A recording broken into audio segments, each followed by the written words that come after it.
Joy Moman.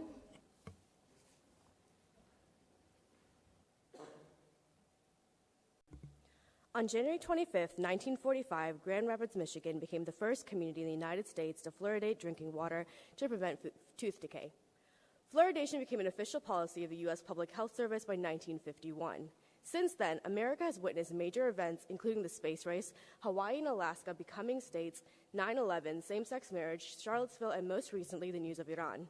It has been 70 years, and undoubtedly, U.S. and American attitudes have evolved since then.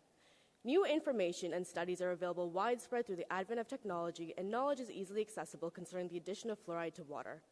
Fluoridation concerns more modern debates of economic spending, mass medication, informed consent, healthcare, systematic impact on low-income communities, and general citizen rights.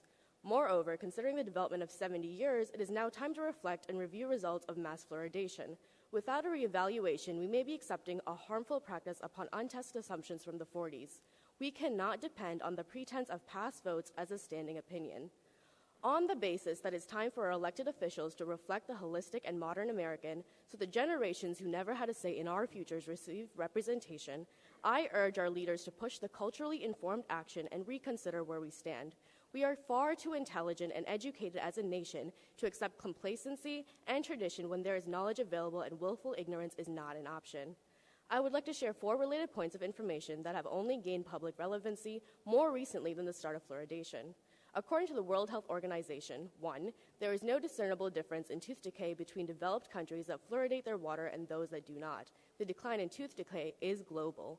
2, infants who consume formula made up with fluoridated tap water may consume up to 1,200 micrograms of fluoride, or about 100 times more than the recommended amounts. There are no benefits to infants. 3, African American and Mexican American children have significantly higher rates of dental fluorosis, and many low-income urban communities also have severe oral health crises despite water fluoridation for decades. Fluoride is great PR, but it is ineffective medicine. 4, oral hygiene has evolved to a point where tooth decay is much less common. There are newer and more cost-efficient methods to promote dental health in a growingly obsolete form of mass medication.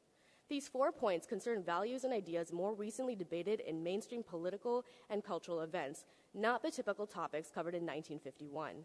While a reevaluation cannot occur overnight, it is time to pause and understand the fluoridation as a whole and understand where it lies in the opinions of today's typical Dalasite, especially with the overall increased awareness of sociopolitical movements frequently presented in media outlets following the 2016 general elections. Simply said, society today depends upon and demands different standards than those of the 40s. Let us reflect those through values of transparency, research, and advocacy as a city through our deliberate actions. Thank you for your time and consideration, Mr. Mayor and members of the City Council. I'm Joy from District 4. Have a wonderful rest of your Wednesday evening. Bo Slaughter.